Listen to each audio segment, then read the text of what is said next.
se a galera nos ouve, tá? Vamos lá, já tem gente. Oi, Elô, tudo bem? Você é a primeira a chegar, hein? Elô, você me escuta bem aí pelo Instagram? Olha só, Lupito entrando. Fala, Lupito. Entrou pra dar um salve aí, tá escutando bem aí, pessoal? Regis Carneiro, Elô, e Elô, como é que você tá? Tudo bem? Então tá bom, muito, que legal. Siga a Conte, entrou. Legal, galera entrando. Você entra aí e você me pede aqui pra participar, tá, Rafa? Deixa eu Firmeza. ver.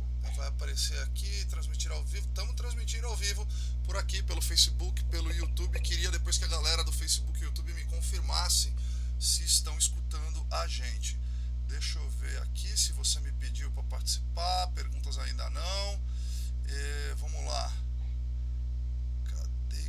Cadê? Você pediu aqui, né, Rafa? Ótimo. Não. Não, Jaime, meu sogro, não, você não pode participar. Você vai entrar aqui comigo. Olha só, Mariana Conkers entrou, Rafa Mendes, aqui ó, Rafa Mendes entrou.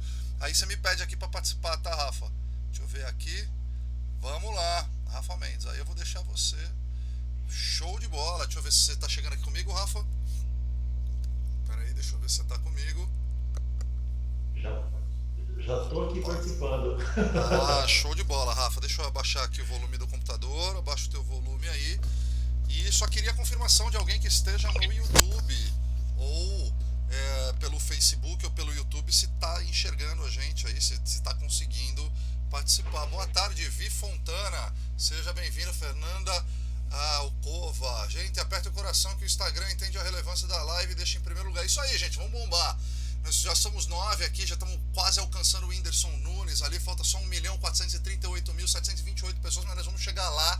Só aí aperta o coração. Muito obrigado aí por todo mundo que tá chegando. A galera tá chegando pra gravação do podcast Virando a Chave de hoje com o incrível Rafa Mendes. Um prazer estar aqui.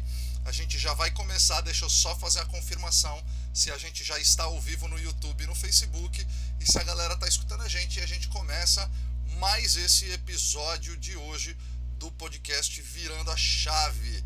Muito obrigado por todos vocês que estão aqui com a gente. Deixa só eu ver aqui. Para mim ainda não aparece que eu estou no YouTube. Vamos ver aqui. Estamos live. Tá aparecendo que eu tô live aqui. Vamos ver monitor Legal. de streaming. Legal. Eu consigo ver o bate-papo aqui. Se a galera mandar perguntas, eu consigo ver também aqui, ó. Show de bola. Consigo ver se está todo mundo online aqui. E mandem mensagens pra gente aqui se vocês quiserem por qualquer uma das redes sociais nossa aqui. Olha só, estamos ao vivo já. Deixa eu só fazer um check aqui no YouTube. Tem um delayzinho no YouTube e no Facebook, mas nós estamos ao vivo sim, olha aqui. Estamos ao vivo já. Perfeito. Vamos só confirmar agora no Facebook e a gente começa esse episódio de hoje. Sejam todos muito bem-vindos. Rafa Mendes é o cara de venda, olha lá. Rafa tá com a moral toda, cara. Show de bola. Merece, o cara é mesmo, viu, cara? Dizem que ele é um dos Que legal. melhores aí, viu, cara? O cara dá aula lá na Conquer comigo. O cara é fera mesmo, tá? Deixa eu só ver aqui se a gente tá ao vivo aqui pelo meu perfil, também no Facebook. Na Conquer é só fera, hein? Só do teu nível aí, Marcelo. Olha só, também estamos ao vivo aqui pelo Facebook. Então, vamos começar aqui a nossa live de hoje. E aí eu vou seguir. Olha só aqui que o stream aqui deu um errinho, beleza? Tamo ao vivo, estamos 100% ao vivo aqui. Então, deixa eu só baixar aqui. Volta aqui o OBS. Perfeito! Olá, amigos do Virando a Chave. Chegamos ao 15º episódio do nosso podcast. Hoje você vai conhecer a jornada de mais um ser humano em transformação que encontrou seu propósito ao longo da vida e decidiu virar a chave. Nascido em uma família de 3 irmãos em Cuiabá, a capital mais quente do Brasil, e atualmente morador de Curitiba, a capital mais fria do Brasil, ele queria ser gari quando moleque, ao perceber que esses trabalhadores eram muito felizes, né? E viviam pulando atrás de um caminhão e tudo mais. Essa energia fez o cara querer ser gari quando era moleque. Fez teatro durante 16 anos, começou com 13 anos, atuando em 10 peças e dirigindo outras 11 peças, sendo a última delas Otelo de Shakespeare, um clássico incrível. Em Em 2018, ele resolveu virar pela primeira vez a chave dele, escolher a carreira executiva, com passagens em empresas de tecnologia como a Snova, Arpia, Studio Spirit e Central Server. Inquieto como todo bom vendedor, ele virou a chave novamente em 2018 e começou a empreender. Atualmente ele é head de conteúdo da Universidade Previsível, fundado pelo Aaron Ross, guru de vendas do Vale do Silício, e professor da Escola Conquer, junto lá comigo e com a turma do Joseph, do Wendel e do Sidão. Cofundador e CEO da RP Trader, startup de prospecção e vendas B2B, que utiliza métodos inspirados no modus operandi do Vale do Silício para terceirizar todas as etapas de venda dos negócios. Apaixonado por vendas, teve participações de destaque em programas de TV como Mais Você, da Rede Globo, e Band Notícias, segunda edição da TV Band. E agora estará sendo ouvido em 15 países pelo podcast Virando a Chave. No episódio de hoje, vamos conversar e nos inspirar com o Rafael Mendes. Seja muito bem-vindo, Rafael. Muito obrigado pela tua presença aqui com a gente. Cara, eu que agradeço. Muito engraçado ver você contando a minha história, assim. Eu acho muito engraçado quando eu lembro dessa história do Gari. Eu era uma criança lá no Mato Grosso, eu achava incrível, cara, a alegria dos caras, assim, né? Uma alegria, né? Uma vida leve. Eu achava muito engraçado. Você não falou a parte do Ayrton Senna, né? Que eu também era muito fã do Senna, era extremo, né? Eu queria ser um Gari e também queria ser piloto de Fórmula 1. Cara, é uma honra estar aqui, falar para a tua audiência, para esse podcast que tem um alcance gigantesco e que tem ajudado muito a vida dos empreendedores, tá? Muito obrigado. Obrigado mesmo por essa oportunidade. Que legal, Rafa. Seja bem-vindo, e todos vocês que estão participando em todas as redes sociais do episódio de hoje poderão enviar suas perguntas pelo YouTube, pelo Facebook, pelo Instagram, onde a gente está transmitindo ao vivo esse episódio. Ele também ficará disponível posteriormente nessas plataformas e também nos canais tradicionais de podcast, no formato de áudio que é extraído desse episódio. Então sejam todos muito bem-vindos e eu gostaria de ter as perguntas de vocês aqui. Rafa, agora ouvindo de você, cara, conta aí pra galera quem é você na fila do pão, meu velho. Cara, essa talvez seja a definição mais complexa que tem, né? Eu tenho um acompanhamento de uma profissional da saúde mental e ela me diz o seguinte, que nós somos ensinados a nos perceber de fora para dentro, né? Então a gente aprende a descobrir quem nós somos através dos olhos dos outros, né? E o certo é você aprender através de dentro para fora. Então eu vou olhar quem eu sou de dentro para fora. Eu sou uma pessoa que ama a gente, ama o seu país, ama o que faz e é casado com a mulher da minha vida. Então eu sou um homem feliz. Essa é a palavra, cara. Eu sou um homem realizado, graças a Deus. Eu vivo todos os dias com muita alegria, assim, e com muita leveza, porque eu faço o que eu amo, tenho os amigos que eu amo, sou casado com a mulher que eu amo, e ensino, né? Também sou professor em locais que eu amo e aquilo que eu vivo no meu dia a dia. Então, eu sou um brasileiro apaixonado pela vida. É isso que eu sou. Que legal, Rafa, que privilégio, cara, ouvir alguém falando isso mesmo num momento tão difícil que a gente passa.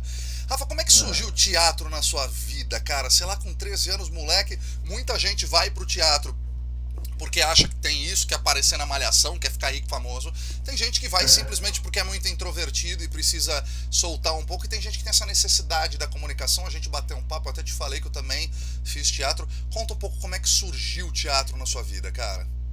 Cara, surgiu da seguinte forma: minha mãe, ela fazia um curso de pintura em tela num centro cultural da minha cidade. Caramba. E o meu pai não gostava que minha mãe ia sozinha para o centro cultural, porque era de noite o curso. E era toda terça e toda quinta-feira. E eu ia com a minha mãe.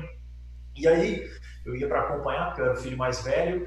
E o que acontecia? Eu entrava, tinha uma sala para o curso de pintura em tela, e eu ia para o teatro. Ficava sentado na plateia, tudo escuro, e via os atores ensaiando. Todo mês eu estava lá, todo mês eu estava lá. Até que um belo dia eu vi que eles travaram numa cena e eles não sabiam o que fazer, nem o diretor e nem os atores. E aí eu levantei a mão, assim, eu tinha 13 anos, eu era só osso, cabelo grande, orelha grande, nariz com 1,5 m, né, porque é muito magro. E aí, cara, o que aconteceu? Eu cheguei nesses atores e falei, olha, por que vocês não fazem assim? Aí os caras olharam para mim e falou, rapaz, que ideia incrível a sua, né? Aí eles fizeram isso. Aí no final do ensaio eles falaram, cara, a gente percebeu que você está aqui todos os dias, né? Toda terça e toda quinta. Você não quer fazer um teste de elenco com a gente? Eu falei, tá bom, vamos embora. E assim começou, cara. Foi o acaso, né? Eu, acompanhando a minha mãe, comecei a observar, a ensaiar, me apaixonei, né? Fiz ali durante 16 anos da minha vida, não profissionalmente, né? Não vivi, mas tive uma história muito, muito bonita no teatro. E essa é uma das minhas grandes paixões, como diria Chekhov, né? Chekhov dizia o seguinte, né? Que a medicina é a esposa dele e o teatro era a amante, né? O teatro foi minha amante durante muitos anos aí e as minhas outras profissões sempre foram as minhas esposas. Que legal, cara. E como é que foi pra você? Porque aí você ficou 16 anos, como eu contei aqui na introdução, você fez, cara, você atuou em 10 peças como ator, se tornou diretor de teatro, você fez mais 11 peças. é, Como é que foi, cara? Era muito duro ganhar dinheiro, porque a gente vive num país onde as pessoas têm pouco acesso à cultura, né, cara? E a cultura também, de Né? certa forma, não é muito barato pro poder aquisitivo da população, não com relação ao quanto vale, mas ao preço que custa Uhum. para a maior parte da população. É, Você deixou o teatro por alguma desilusão sua? Porque essa foi a tua primeira virada de chave, né? Como é que foi É. isso, cara? Foi uma desilusão com a profissão? Foi grana mesmo que apertou? Como é que foi? Na verdade, foi assim. O que acontece? Você falou sobre a questão cultural. O próprio Garcia Lorca, né, diz que a evolução de um povo se dá pela valorização da sua própria cultura, né? Então, a gente tem um caminho aí para percorrer aí no nosso país. Mas o que aconteceu? Foram 16 anos vivendo essa vida dupla, né? Entre a esposa e a amante. Eu fiz vários espetáculos, tive a chance de gravar um filme que participou em festivais na França, na Espanha, né? Tive o meu registro como ator profissional, participei de espetáculos dentro do Festival de Teatro aqui de Curitiba, que é um dos maiores festivais aí da América Latina. Fui professor de teatro, então trabalhava à noite como professor de interpretação especificamente. Só que chegou uma época, e aí eu acho que aí você está chegando próximo dos 30 anos ali, uns 4 anos aí, ali dos 26 a 27 anos, que eu resolvi largar o emprego que eu tinha na área de tecnologia, que você citou, porque aí eu vim do Mato Grosso para Curitiba com esse grande sonho de poder viver da vida artística, né, das artes cênicas e tal. E aí chegou um momento em que eu larguei o meu trabalho, que eu estava cansado, estafado, muito também, eu acho que veio muito com uma conexão, veio muito pelo fato de ter acontecido algo na minha vida pessoal. Eu e minha esposa nós passamos por um aborto na época, assim, aquilo foi meio que uma virada de chave, do tipo assim, cara, é um sinal para se lançar naquilo, no hobby, né? No seu hobby. E Uhum. aí o que aconteceu foi quando eu me deparei, cara, que aquilo era só um hobby, que aquilo era. E aí é louco, né? Porque é muito bonito quando não é o teu ganha-pão. Mas quando você vê aquilo como seu ganha-pão, você percebe que não era aquilo que você nasceu para fazer. É igual o cozinheiro, né? Tem gente que adora cozinhar, e aí o cara, vou trabalhar com cozinha, e aí quando ele vai trabalhar, ele fala: nossa, eu só gostava de fazer comida, né? Eu só gostava de fazer comida. E foi o que aconteceu comigo, assim. Eu só gostava da arte dramática, da interpretação, e achava que ia me realizar fazendo isso. E foi quando eu tive esse primeiro choque, né? Que eu descobri, falei: opa, não é bem assim. E aí recomeçar uma carreira distante do seu, efetivamente, do seu propósito, que é a palavra da moda, é mais difícil, né? É bem mais difícil. E aí eu parei e falei assim, não, tem algo errado, eu estou indo para o caminho errado. Tive uma conversa na época com a minha esposa e falei, não, eu preciso realmente me encontrar, né? Saber para onde eu vou. O teatro não era aquilo que eu esperava, assim, sabe? E aí, você quer que eu continue ou você quer fazer mais algumas Não, perguntas? cara, deve ter sido duro, porque é bem isso que você falou, né, cara? Eu trabalhei com alguns gastrônomos e tudo mais, e é diferente você cozinhar do que você ser um cozinheiro, né? Por exemplo, na gastronomia você estuda 3/4 do tempo, você estuda como administrar um restaurante e não como cozinhar. E as pessoas confundem Sim. muito, né? Tem gente que faz turismo porque acha que vai passar o resto da vida viajando. E na verdade não, você vai trabalhar quando as pessoas estão viajando. E as pessoas viajam aos finais de semana, por exemplo. É. Então, mas foi doloroso essa passagem? Foi tranquilo? E como é que foi? Você se planejou? Você foi estudar? Porque imagino que você dedicou muito ao teatro até então. Eu não sei se você fez faculdade em paralelo, não. Conta um pouquinho em detalhe como é que foi essa decisão por essa virada de chave. Porque para mim eu gosto de Não, deixar claro, que virada de chave não é só quem quer virar empreendedor, mas é quem quer mudar de alguma forma a sua vida de destino ou às vezes até de caminho, né? Então conta um pouco disso, por favor. eu não fiz faculdade, né? Eu tinha um registro profissional muito por causa dessa vida semi-profissional, em festivais, eventos, cursos, né? Eu fiz cursos no Rio de Janeiro, né? Com o pessoal do Teatro do Oprimido, fiz cursos com o pessoal do Instituto Stanislavski, aqui, que é a linha de teatro que eu seguia, de maneira profunda e tal. Mas sim, foi muito doloroso. Por que é muito doloroso? Porque eu fui confrontado com aquilo que eu acreditava seria onde eu encontraria a minha alegria de verdade, a minha realização, entende? Mas no fundo, cara, o teatro era só uma muleta para entender realmente quem eu era, entende? E aí é muito louco, porque quando você se apoia em coisas para descobrir quem você é, e aí você descobre que essa coisa não vai sustentar, quando eu sustentar não é só financeiramente, mas não vai sustentar a sua decisão, cara, é horrível, assim, é desesperador, né? E aí foi quando eu efetivamente entendi, opa, peraí. E aqui eu super recomendo, assim, sabe, Marcelo? Cara, se você está vivendo uma vida dupla, né? Uma vida dupla, a esposa e a amante, vai chegar um momento em que você vai ter que optar. Vai chegar um momento em que você vai ter que optar e efetivamente seguir o seu caminho. E foi o que eu fiz. Eu larguei a esposa e fui para a amante, mas descobri que a amante não me faria feliz. Por quê? Porque o problema não era nem a esposa e nem a amante, o problema era a pessoa que sou eu, entende? Levando pra vida normal e pra casamento é bem isso, né, cara? Quando todo É mundo bem tá isso. errado, talvez o errado seja você nessa história, né? É isso aí. Eu conheço muitas histórias de caras assim que se casaram na segunda vez achando que ia ser feliz e pelo contrário, o cara viveu um inferno, né? Porque o problema não era a primeira esposa, o problema era ele mesmo, né? Então, assim, não que assim, cada um escolhe o seu sentido para a vida, mas eu entendi que o problema era que eu precisava resolver a minha pessoa. Foi quando, numa bela ligação, falando com a minha mãe me orientou, falou, meu filho, você não acha que está na hora, talvez, de seguir um caminho novo, né? De deixar o teatro, né? Porque eu acho que você já está no momento de se posicionar.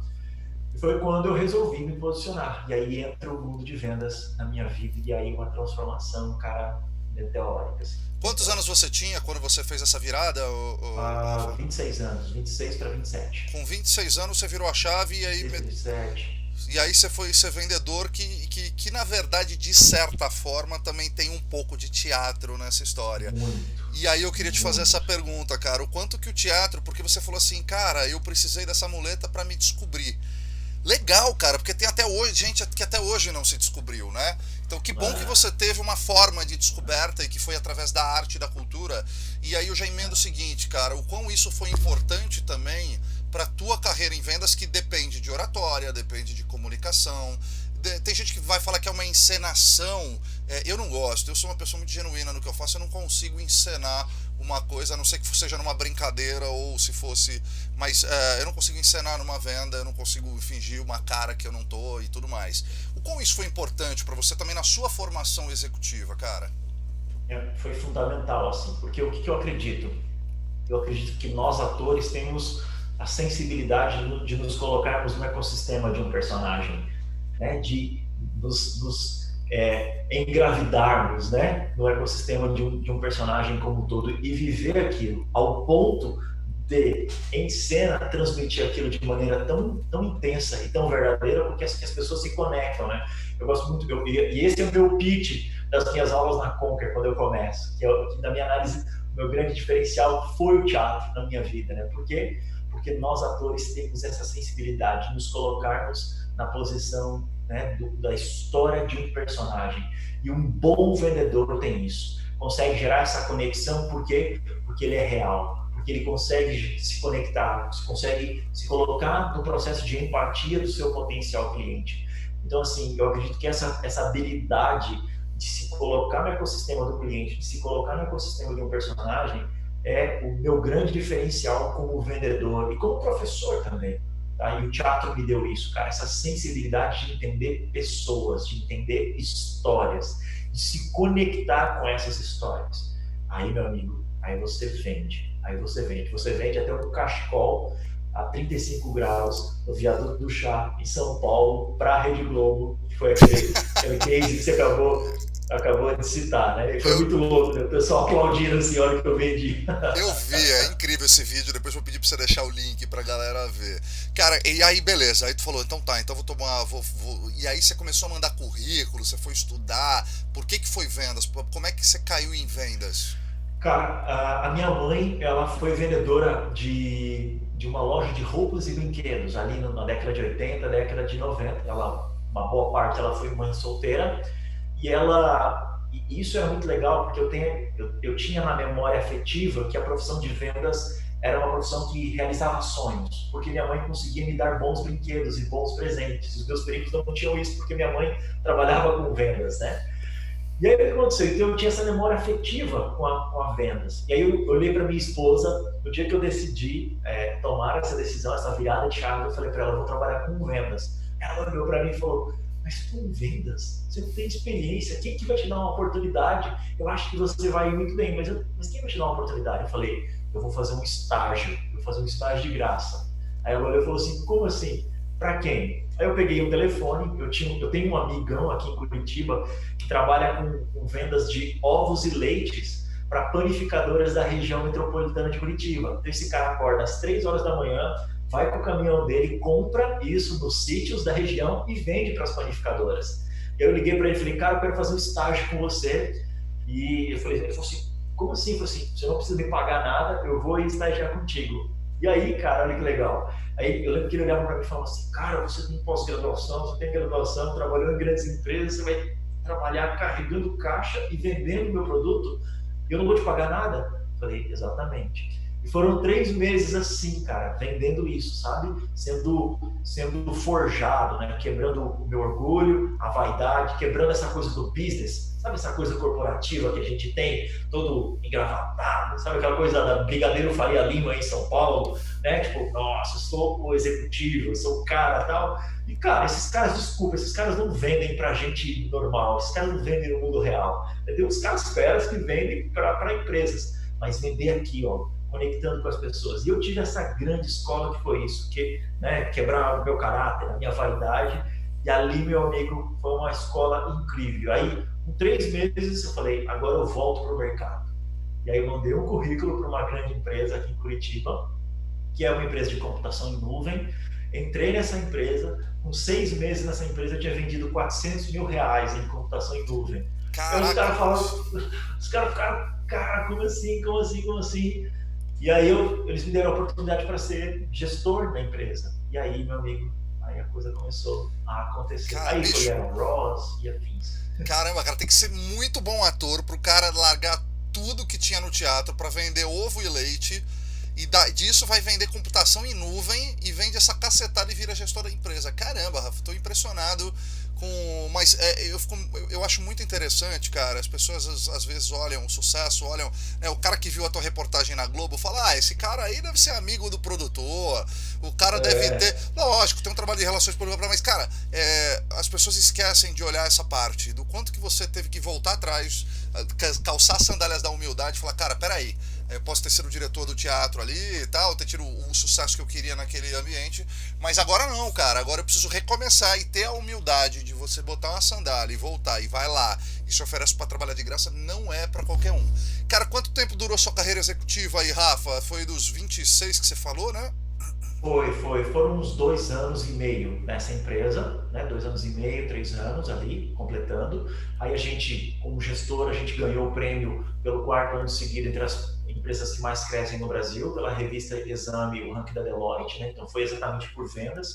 Aí eu escalei, né, todo um time, montei uma máquina de vendas, utilizei os processos e metodologias do Vale do Silício para escalar. Conheci o time do Aaron Ross aqui no Brasil, e aí foi quando começou a surtir a vontade de empreender. Eu tenho certeza que muita gente tem essa vontade, só que tem um negócio chamado medo, e aí acho que a gente pode falar um pouquinho sobre isso também, mas chegou essa vontade de empreender. Um grande amigo meu me motivava, dizia que eu era um talento para empreender, tinha essa vontade de empreender comigo, ficava me motivando, e isso é muito legal, quando você tem boas pessoas do seu lado que te motivam, que mostram, que enxergam o seu potencial e que diz, cara, vai, vamos junto, tamo junto. Então, não perca essa oportunidade quando alguém tem muito talento e diz, cara, vai, e se você tem essas convicções, vai.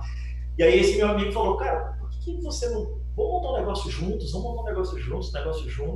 Só que aconteceu, no final de 2017, especificamente, eu saí de férias, eu e minha esposa. E aí eu falei, amor, em 2018, ou eu vou empreender, né, vou começar a fazer um curso, vou empreender, ou nós vamos embora para São Paulo, vamos sair de Curitiba e vamos para São Paulo, eu vou trabalhar em alguma grande empresa lá, porque a gente não tem família aqui em Curitiba mesmo, é só nós dois.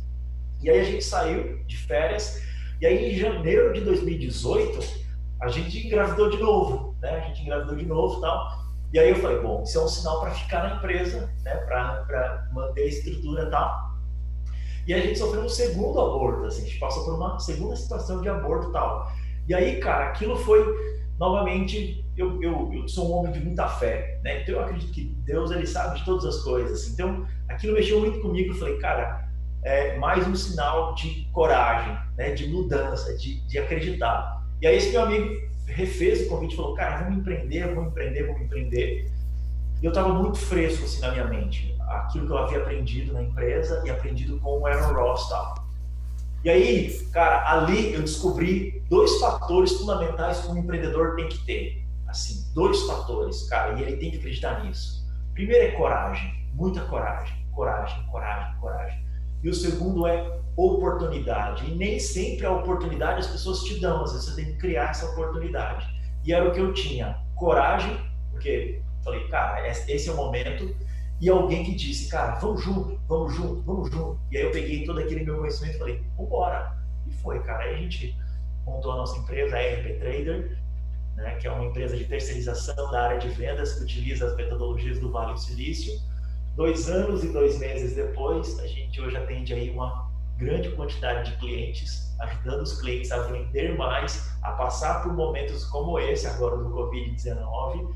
E é isso, cara, estou aqui com você, contando a minha história, encorajando as pessoas que estão escutando isso daqui.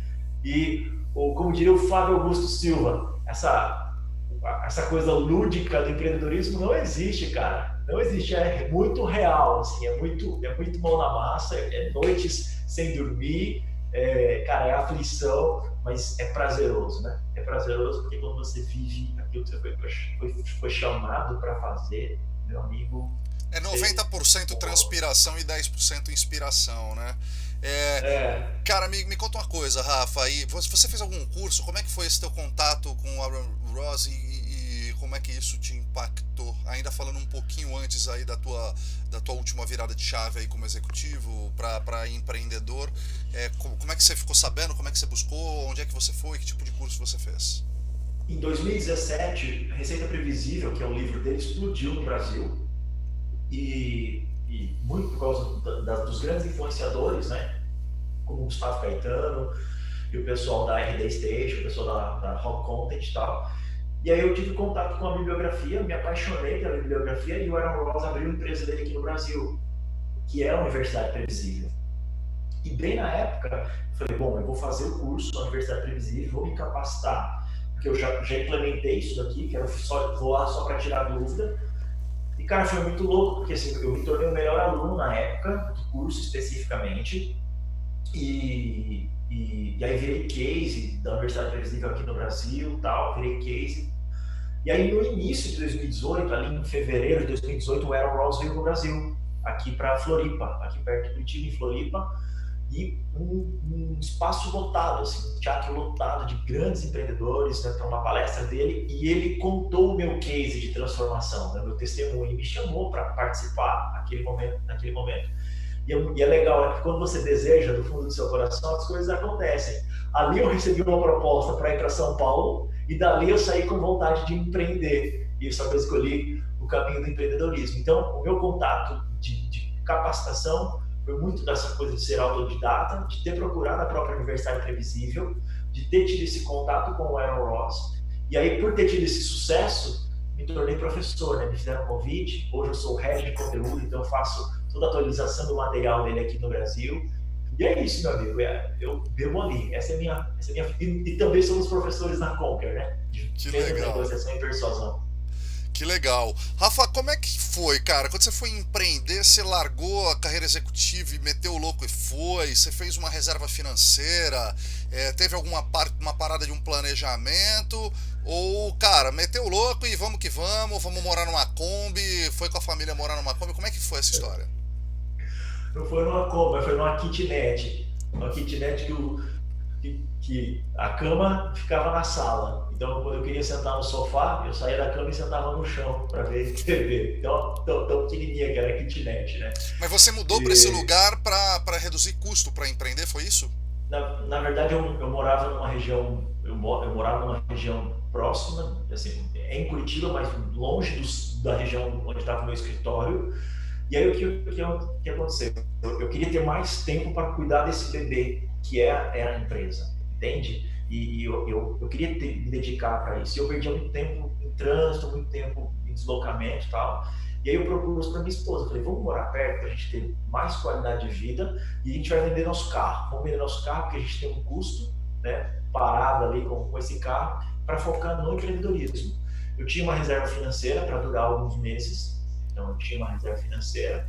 A gente colocamos nosso apartamento à venda na época, vendemos nosso carro, fomos morar nessa kitnet especificamente, cara, para focar 24 horas na empresa, para fazer a empresa acontecer.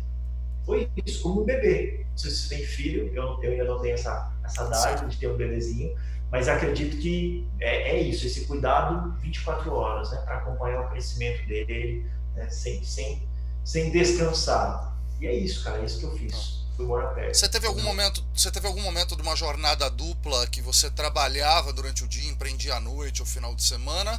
Ou não? Você foi, fez sua reserva, bom, tá aqui, vou, sei lá, 6 meses, um ano, e aí depois disso você virou completamente a chave e já foi empreender. Como é que foi essa transição?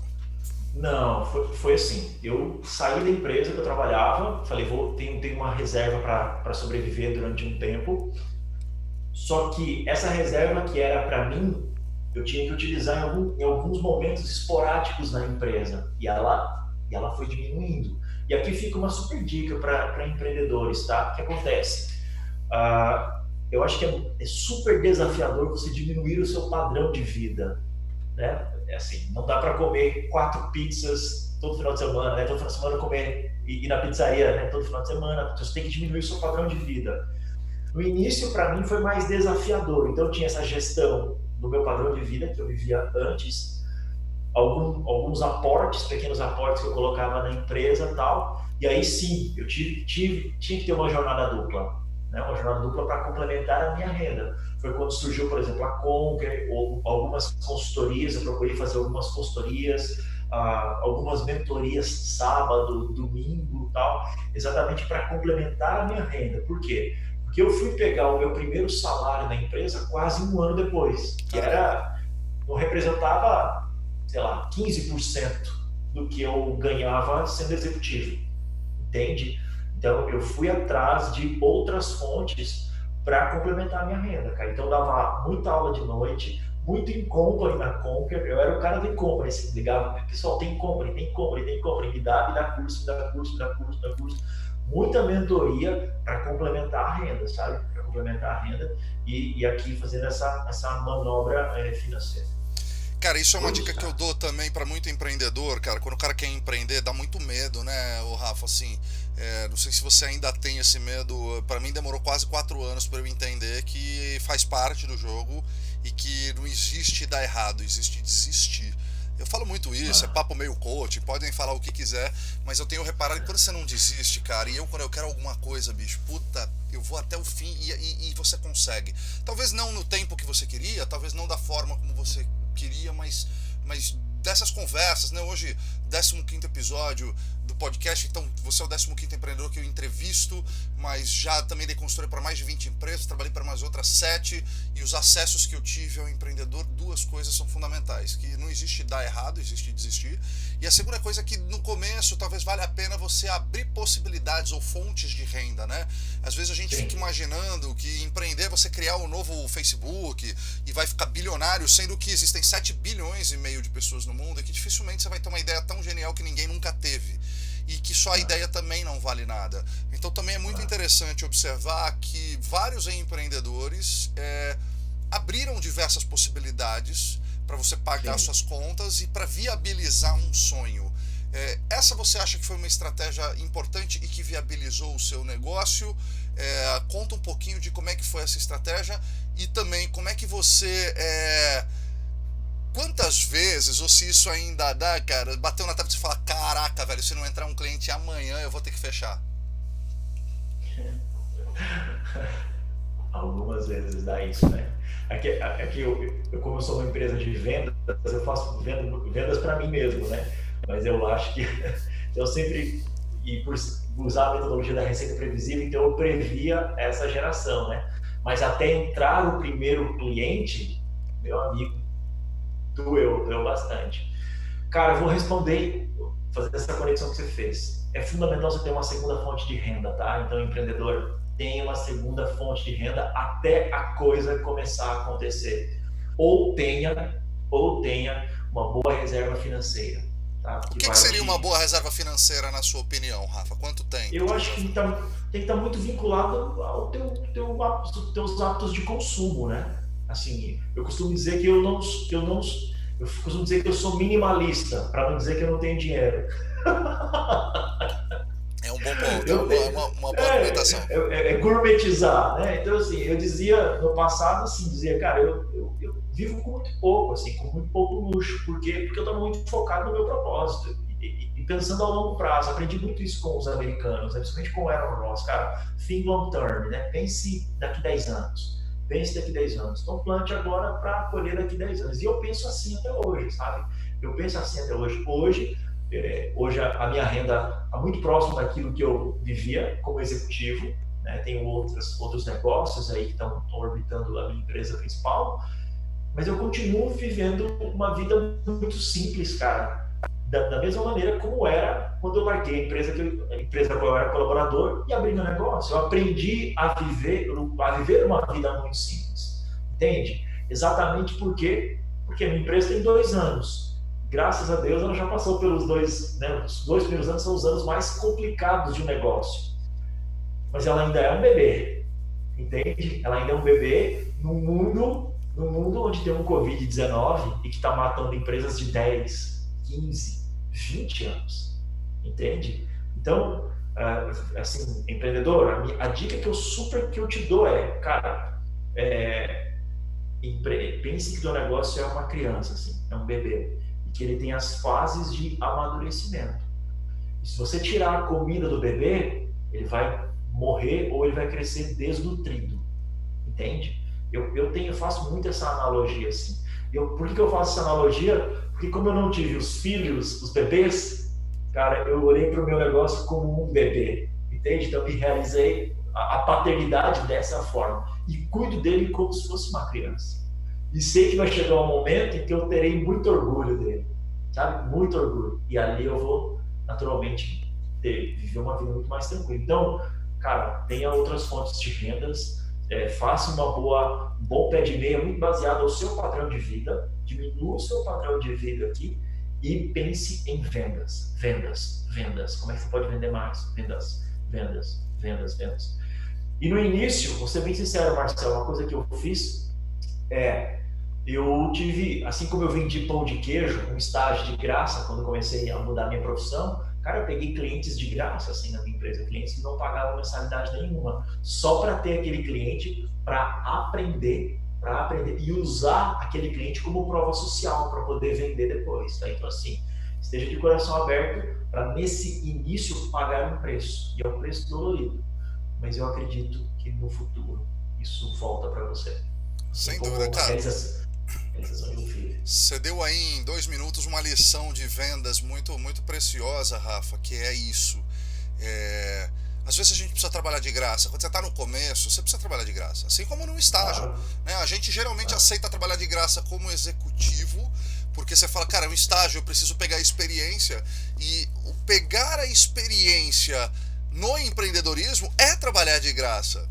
Eu lembro que logo quando começou a pandemia, cara, eu cheguei para os meus ex-clientes, para clientes que foram clientes meus algum tempo atrás, e falei, cara, eu acho que vocês estão precisando de ajuda agora, e eu vou dar uma mentoria gratuita para vocês durante 1 hora, vocês podem escolher a data e o horário, vamos casar a agenda, e eu faço uma mentoria gratuita por vocês. É a forma como eu tenho para reconhecer as pessoas que acreditaram no meu trabalho lá no começo. E isso trabalha o gatilho mental da reciprocidade e tudo mais, mas principalmente da prova social. Então, puta, você trouxe um insight super interessante, que eu uso muito isso como exemplo. Cara, o teatro te ajudou mais como executivo ou como empreendedor, na sua opinião? Que pergunta. essa. Eu acho que ele me ajudou mais como ser humano. Perfeito. Como olhar o ser humano. Então eu conecto com as outras 2 áreas. Perfeito. Excelente resposta. Você me quebrou aqui agora. Eu tava esperando que você ia mandar Mas é isso. E a gente fala muito isso em vendas também, né? O Rafa, assim, e aí muita gente deve estar pensando, pô, mas os caras vão falar de empreendedorismo e vendas. Se você quer ser empreendedor, você tem que saber vender. Se você tiver um baita produto e não souber vender, você tá lascado. E para mim, vendas é sobre ser humano. A gente negocia com pessoas, né? Se você quiser vender a mesma coisa para todo mundo da mesma forma, você vai ser substituído por um chatbot, né? E isso é muito importante. Cara, o que você se arrependeu? O que você teria feito diferente na sua jornada empreendedora, Rafa?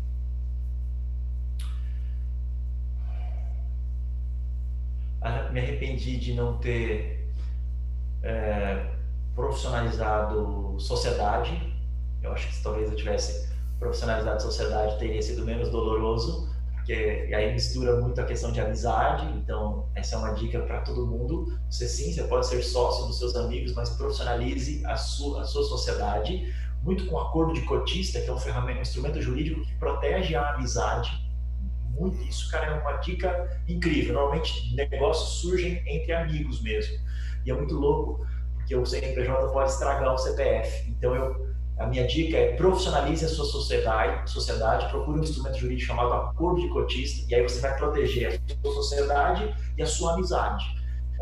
Essa é uma dica que eu me arrependo, mas eu não sabia, né? Então essa é uma excelente dica para quem está começando um negócio.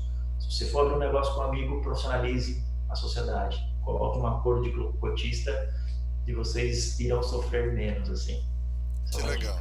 Que legal. Rafa, falando agora um pouquinho da RP Trade, da RP Trader, cara, conta um pouquinho o que é a RP Trader, o que vocês fazem, que valor que você entrega para os teus clientes, qual que é a tua persona aí, o teu foco de atuação. Boa. RP vem de receita previsível e trader é aquela figura da Bolsa de Valores que compra e vende ações na Bolsa de Valores. Mas nós não compramos ações e nem vendemos lá. Eu gosto da figura do trader porque, para mim, ele representa um vendedor moderno, que utiliza métodos, tecnologia, processos e usa também feeling para isso. Então, mas ele é um vendedor moderno. Então, o que essa receita previsível com esse vendedor moderno, que a gente proporciona para as empresas? Nós terceirizamos a área comercial. Então, nós temos mais de uma dezena de clientes aqui dentro da nossa estrutura, onde os meus clientes me contratam para vender mais, ou para encontrar novas oportunidades de vendas, ou para reter os seus clientes dentro da sua estrutura. É isso que a gente faz, tá? Utilizando naturalmente a metodologia da receita previsível. Então, eu atendo desde grandes corporações que eu não posso falar aqui por acordo, né, por NDA, até pequenos empreendedores da área de serviços, como agências de marketing, empresas de trade marketing, empresas de assessoria de imprensa, startups. Então, a gente atende empresas que querem descomplicar a sua área comercial. Como? Foca no seu core business, deixa que eu vendo para você. Que É legal, isso que a gente cara, que faz. legal. Então você terceiriza uma equipe comercial, seria isso? É E isso, terceiriza uma equipe comercial. isso é telemarketing, é presencial em campo? Vamos falar de época, por enquanto vamos falar de modelo pré-pandemia, tá? Se Boa. você tinha atendimento em campo e telefônico, era só em campo, era só telefônico, tudo, qual que Não, era? 100%. Na verdade, a gente utiliza metodologias que a gente chama de Cold Call 2.0. Então, telefone, redes sociais, e-mail e conferência. Eu não tenho vendedores de rua, todos são inside sales, né? Então, eu tenho times de clientes que atuam na camada de prospecção, que eu faço prospecção e entrego as oportunidades para os vendedores. Eu tenho clientes que atuam na camada de prospecção e na camada de inside sales. Tá? Então, eu realizo essas vendas remotas. Então, e também tem clientes que eu atuo no funil como um todo, prospecção, vendas e fidelização de clientes, mas tudo através dos meios remotos, tá? Nada em campo. Então, eu sofri muito pouco na pandemia em relação à gestão da minha equipe, porque a gente já era 100% na nuvem, né? Então, a gente só tirou da nossa estrutura e encaminhou os nossos colaboradores para suas residências. Cara, cold calling. Primeiro eu queria que você explicasse para as pessoas que não estão acostumadas com esse termo o que é o cold calling. E eu queria Como, saber se, na tua opinião, se ainda funciona e por quanto tempo você acha que ainda vai funcionar o cold calling. Essa é uma discussão muito forte nos estudiosos de vendas. Eu não sou tão radical, mesmo sendo um instrutor na Universidade Previsível, cold calling ainda funciona, mas eu acredito que sim, ele vai morrer, ele será substituído por um chatbot, por exemplo, tá? Mas o que seria esse cold calling? Eu acabei de receber uma ligação de um banco, me oferecendo um cartão de crédito e assim, sem informação nenhuma de quem eu sou, só o meu nome e o meu CPF, e já querendo me oferecer um produto logo de cara. Isso é uma ligação fria, é um cold call, né? Não tem uma conexão afetiva, aquilo que o Robert Cialdini fala, né? De o gatilho da afinidade, somos mais propensos, né, e influenciados por pessoas que gostamos, que sentimos atração, que cooperam conosco ou que nos elogiam. É uma ligação fria, super fria.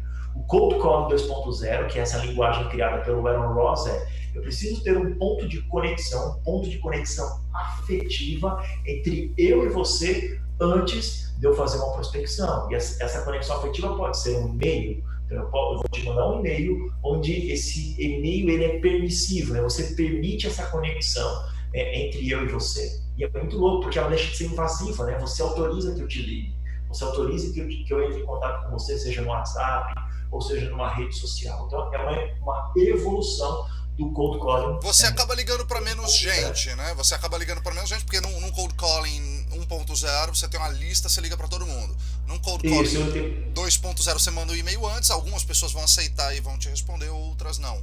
É isso? Eu ligo para menos gente, mas eu ligo para pessoas que têm o perfil ideal para o meu produto. Então, tem um processo muito mais de inteligência por trás antes de fazer uma abordagem. Por isso que a gente costuma dizer que são 3 fases fundamentais no início de uma prospecção, um cold calling 2.0, ou aquilo que a gente chama de outbound, nessa saída definição do seu ICP, que é o seu Ideal Customer Profile, uma definição clara de quem é o seu cliente, uma definição de nicho, qual é o nicho que você tem que vender, e para mim a terceira etapa, e aqui uma dica bônus aqui para a tua audiência, é uma validação de mercado, ou uma entrevista com esses prospects, onde o objetivo é identificar se eles querem comprar agora, entender o ecossistema, refinar a sua tese, e aí depois que você validou isso, cara, aí você começa a sua cadência de prospecção. Por isso que tem muita gente nesse momento não conseguindo vender, porque ele tem que voltar para o início, voltar para a etapa do início do processo, tá? Entendi. Eu acho que o cold calling deve ainda funcionar com alguns produtos e com alguns determinados públicos, né?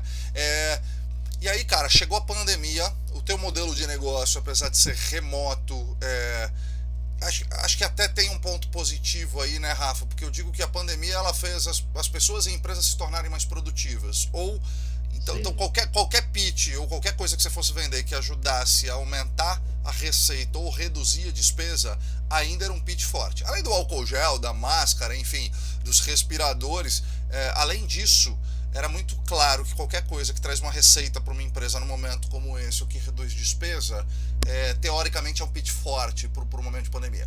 Como é que a RP Trader foi impactado pela pandemia e se vocês precisaram mudar ou pivotar o modelo de negócio de vocês, qual foi o real impacto e o que vocês fizeram? Boa. Em março, a gente perdeu cerca de 40% da nossa receita, porque, e aqui é mais um aprendizado, a gente tinha uma grande quantidade de empresas do mesmo nicho, empresas de marketing. E a tendência em qualquer crise econômica é as empresas elas cortam verbas de marketing, a primeira verba que eles cortam. Isso, inclusive o Gartner fez um estudo americano dizendo que 64% das agências de marketing nos Estados Unidos perderam receita, assim, absurdamente. Então, o que aconteceu? Eu perdi uma boa fatia de clientes, porque eles perderam clientes também. Então, isso foi um aprendizado. O que eu aprendi com isso? Que eu precisava variar o meu mix de nichos, né? Eu precisava ter mais nichos distintos dentro da minha empresa. Então, foi o primeiro aprendizado. E aí, esse aprendizado foi muito rápido. Em abril, eu já comecei a mudar a minha estratégia de marketing, a minha estratégia de vendas.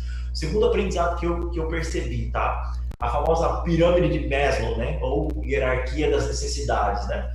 O que a gente percebeu? As pessoas que estavam comprando eram pessoas que estavam na base da pirâmide, necessidades fisiológicas, e um pouquinho acima a questão de segurança. O que eu fiz? Eu readequei a minha linguagem, a minha comunicação de marketing e a minha comunicação de vendas para atender a base da pirâmide, que era fisiologia e segurança. Tanto que em abril eu fiz uma venda. Legal, legal. Aí a gente foi para maio, só que em maio eu massifiquei a minha comunicação. Ao invés de cortar marketing, como todo mundo estava fazendo, eu investi mais em marketing. Então eu contratei mais um vendedor e coloquei mais grana em marketing, em impulsionamento de mídia, em criação de campanha. Em maio eu vendi 50% do que eu venderia antes da pandemia por um realinhamento de estratégia. Em junho, e a gente fechou agora junho, eu fechei com 80% da minha meta que eu venderia antes do Covid-19. Em julho, agora, eu devo, dentro das minhas projeções, dentro do meu alinhamento, eu devo chegar no 100% daquilo que eu vendia antes da pandemia. Lógico que o meu CAC, o meu custo de aquisição, ficou mais caro, mas foi fundamental essa estratégia, tá? Foi fundamental. Então, entenda que não existe milagre, existe processo, existe inteligência e existe investimento, seja investimento em energia ou seja investimento monetário, tá? Então, é isso que eu tive que fazer, realinhar o meu discurso, tá? E tem uma coisa que eu fiz bastante, validação, tá? Fiz validação de novos mercados, identifiquei que nichos ainda estavam comprando e estavam operando, tá? Então, foi isso que eu fiz, cara.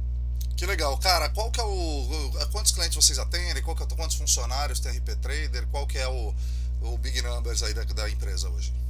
Boa, hoje a gente está com 30 clientes, tá? A gente está com 30 clientes recorrentes, tá? Dentro da nossa carteira de clientes aqui dentro, e estamos próximos dos 40 colaboradores, né? Entre time de operações e time de back office, tá? A nossa projeção até o final do ano é chegar em 80 colaboradores. Que legal. Ótimo, Rafa. Qual o próximo virada de chave aí da RP Trader? Ou qual que é o plano futuro? Qual que é o sonho grande da RP Trader? Meu sonho grande é escalar o meu modelo de negócio, possivelmente franquear. Esse é um grande sonho, tenho estudado muito esse modelo e é para lá que eu vou. Então, estou validando, estudando, me profissionalizando, né, porque é uma tendência a franqueabilidade, franquear, né, empresas de serviços. Então, eu quero dar a chance de outros empreender naquilo que eu tenho empreendido. Que legal. Cara, como é que você acredita que a pandemia vai alterar a forma que a gente compra e, consequentemente, a forma que as empresas vendem?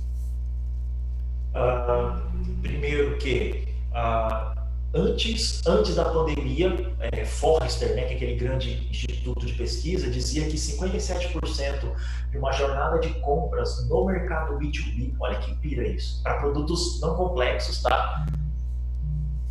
Tem alguém me ligando aqui. 57% para produtos... Tá me escutando? Me cortou um pouquinho, pode repetir por gentileza. Legal. Forrester diz o seguinte, que 57% das vendas no mercado B2B para produtos não complexos já aconteciam sem um vendedor, tá? Então, um cliente já buscava através da internet, já fechava um pedido por ali para produtos não complexos. O que eu acredito? Eu acredito que a tendência é ainda mais aumentar isso, tá? Esse comportamento do cliente é utilizar muito mais a internet como um mecanismo de compra, né? De compra do seu produto. Qual é o papel do vendedor nessa nova tendência? Eu costumo dizer que é um vendedor empreendedor. O que seria esse vendedor empreendedor?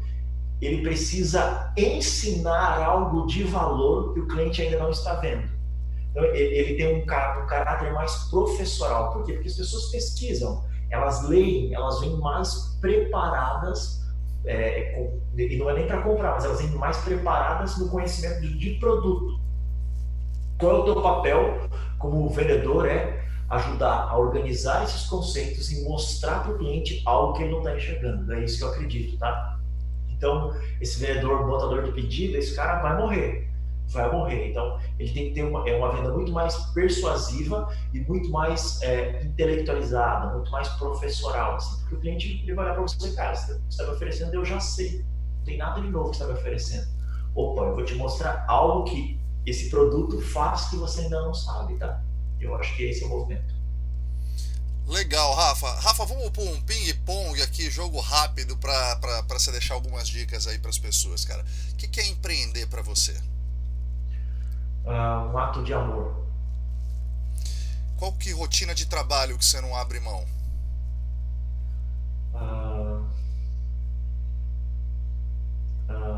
Falar com o meu time todos os dias, mandar uma mensagem para o meu time. Qual que é a rotina de vida pessoal que você não abre mão? Meditação e oração. E quais ferramentas de trabalho são indispensáveis atualmente para a gestão do seu negócio? Bitrix 24, uma solução russa que está bem popular aqui no Brasil. Caramba, qual que é o nome? Essa eu não conheço, cara. Que legal. Qual que é o nome? Bitrix, BITRIX 24. Caramba, do que é a ferramenta? Deixa eu até anotar. É um CRM, na verdade ele é uma ferramenta de colaboração, né?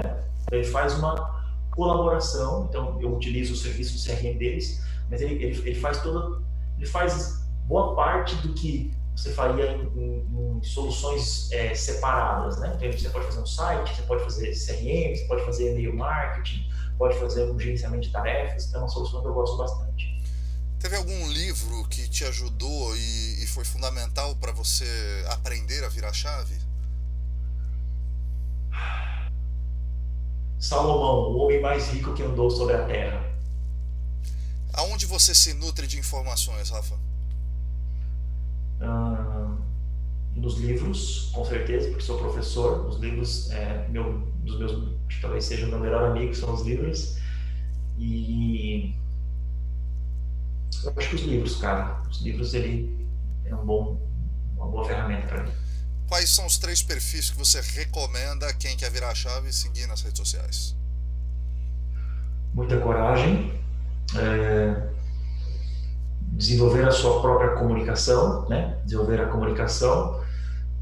E terceiro, cara, aprenda sobre vendas, finanças e administração. Legal. Tem 3 perfis de pessoas ou de empresas que você recomenda as pessoas seguirem nas redes sociais? Tem. Eu gosto muito do Gustavo Caetano da Sambatec, aqui no Brasil. Admiro demais esse cara.